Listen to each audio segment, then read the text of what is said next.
السلام عليكم ورحمة الله وبركاته. أهلا وسهلا بحضراتكم. حلقتنا فيها كل الأحداث اللي تخص الكرة المصرية والعالمية. قبل ما نبدأ حط لايك للفيديو واعمل اشتراك في القناة لو لسه مش مشترك علشان يجيلك كل جديد. أخبار الأهلي بعد تلقي عبد المنعم عرض قطري وتلقي ياسر إبراهيم عرض سعودي، كولر يطالب الأهلي بضرورة الحفاظ على الهيكل الأساسي للفريق وعدم الموافقة على أي من العروض التي تأتي للاعبين مهما كانت الإغراءات المالية. اتحاد الكرة يدرس جديا مد القيد الشتوي لشهر فبراير المقبل بعدما تأكد بأن الأهلي لن يعترض على الأمر. الأهلي يجدد اتصالاته مع سيراميكا كليوباترا لاستعارة محمد بسام ويحاول إقناعهم بكل الطرق للتخلي عن اللاعب بعد تراجعه عن ضم أبو جبل.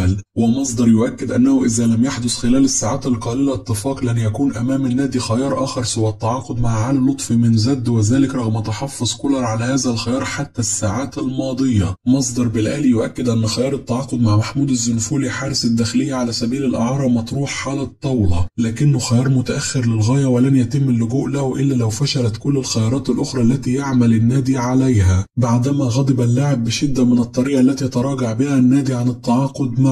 أمير توفيق مدير التعاقدات بالأهلي يعتذر لمحمد أبو جبل ويؤكد له أن تراجع النادي الأهلي عن ضمه لا يقلل منه، وأنه لا صحة لما أثير عن تراجع النادي عن ضمه بسبب مستواه أمام الكونغو، لكن إدارة النادي رأت أن تواجد حارسين كبار في الفريق قد لا يكون مفيد بقدر ما هو مضر، وقد يسبب بعض المشكلات في غرف الملابس، خصوصا أن الشناوي الحارس الأول للفريق لن يغيب سوى 3 أشهر. مصدر بالأهلي يؤكد أن النادي حصل من صلاح محسن بالأمس على 10 مليون جنيه بالإضافة لتنازل اللاعب عن 4.5 مليون جنيه قبل منحه الاستغناء الخاص به في ظل ارتفاع الدولار الجنوني والأزمة المتواجدة في العملة. مصادر بوزارة الرياضة تؤكد أن الطائرة التي سافر بها المنتخب إلى كوتوفار قبل بداية بطولة كأس الأمم كلفت خزينة الدولة 177 ألف دولار. السيد عبد الحفيظ يؤكد موافقته على العمل في أي منصب في المنتخب الوطني بعدما اقترح البعض فكرة تعيينه مديرا للمنتخب. كهربا على انستجرام بعد وصوله للمنزل وعودته من المنتخب صباح اليوم: خليك واثق في تدابير ربنا واوعى تيأس من الصبر. أحمد شوبير في تصريح صباحي على الراديو: الأهلي تراجع عن صفقة محمد أبو جبل لأسباب يريد الاحتفاظ بها لنفسه، لكن الأكيد أن محمد الشناوي ليس سبب في تراجع الأهلي عن صفقة محمد أبو جبل، والشناوي قائد الفريق وله رصيد كبير، لكن الأهلي لا يدار بهذه الطريقة ولديه إدارة ناجحة قادرة على اتخاذ القرارات. حارس الأهلي الجديد سيكون ما بين محمد بسام حارس سيراميكا كليوباترا أو علي لطفي حارس نادي زد، لكن الاتجاه يميل إلى الأول أكثر بعد إنهاء صفقة مهاب ياسر ومحمد عاطف وأحمد حمدي خلال الأيام الماضية.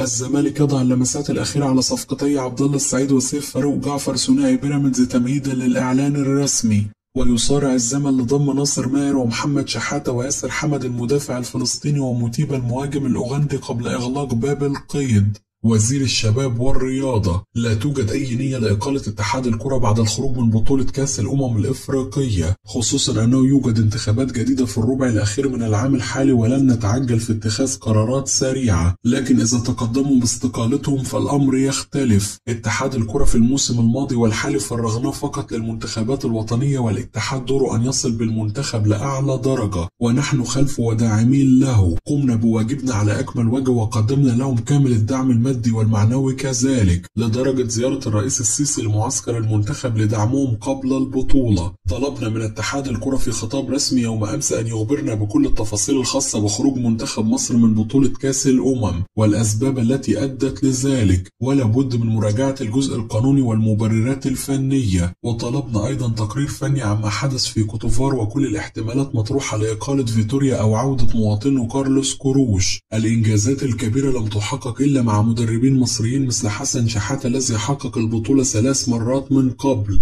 بجانب محمود الجوهري، ولكن الثنائي عمل في ظروف جيدة. جربنا في الفترة الماضية مدربين مصريين مثل حسام البدري وإيهاب جلال، وعندما يجري إعداد خطة بشكل لائق سيكون اللجوء لمدرب مصر لقيادة المنتخب الوطني هو الحل الأمثل. تصفيات كأس العالم مهمة جدا ولا يوجد لدينا رفاهية في هذا الأمر، ولا يمكن أي خيار دون أن تكون مصر في كأس العالم 2026. وكأس الأمم الإفريقية الحالية خارج التوقعات تماما. حسن شحاتة: فيتوريا مدرب غير عادل في التعامل مع اللاعبين، والمدرب لازم يكون عادل والمعاملة تكون واحدة مع جميع اللاعبين، وذلك حتى يحقق نتائج جيدة. كانت هناك تفرقة من فيتوريا في تعامله مع اللاعبين الصغار والكبار، واللعيبة كانت غضبانة من التفرقة بينهم وبين لاعبين آخرين، وهذا كان واضح تماما. فيتوريا ما يستاهلش يستمر مع المنتخب لأنه ما عملش أي حاجة تذكر، وكان هناك تراجع في المستوى الدفاعي واستقبلنا 7 أهداف في 4 مباريات فقط، وهذا رقم كبير جدا على المنتخب المصري. لابد من رحيل فيتوريا، مش عشان أنا مدرب وعايز أخد مكانه، لكن هو لازم يمشي.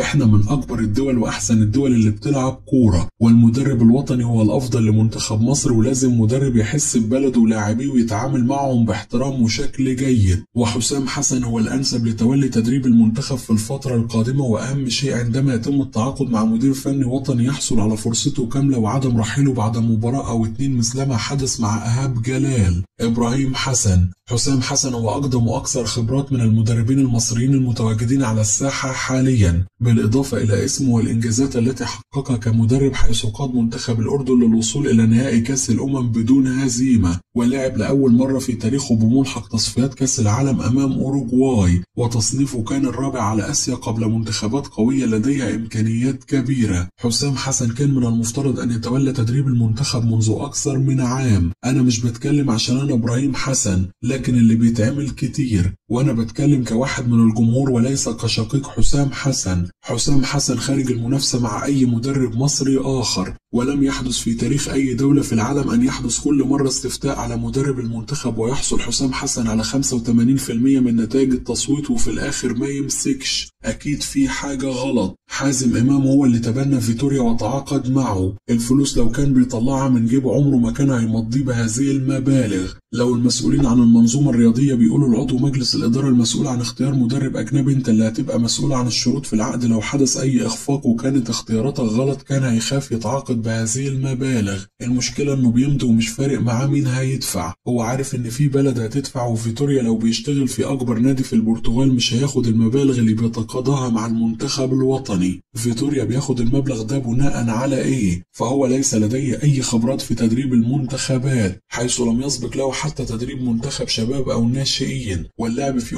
أفريقيا دائما مختلف عن التصفيات، لأن المنتخبات تكون أقوى ولديهم لاعبين يلعبون في أوروبا. لازم محاسبة لحازم إمام لأنه هو الذي تعاقد مع فيتوريا ووافق على طلباته المالية. لن نقبل بالاستقالة ولازم يكون هناك حساب أولا، ويتحمل حازم إمام الخسائر المالية الكبيرة التي تسبب فيها. أحمد رضوان لاعب النادي الأهلي السابق: روي فيتوريا ليس المدرب الأفضل أو الأصلح لقيادة المنتخب الوطني، والتعاقد معه من البداية كان خاطئ، لكننا كنا نتوسم فيه خيرا. خطايا روي فيتوريا بدأت من ضم أحمد فتوح ومحمد صبحي، وضرب بقرارات نادي الزمالك التربوية عرض الحائط. كان لابد من أن يستمع ويستجيب روي فيتوريا للأبيض، خاصة أن هناك قرارات تأديبية وكان لابد من تطبيقها. هناك عوار كبير في اتحاد الكورة، خاصة أنه ليس هناك مدير فني للجبلية يرشح المدربين المميزين لتدريب المنتخبات الوطنية. والتعاقد مع روي فيتوريا جاء بالصدفة، وحازم إمام من جلبه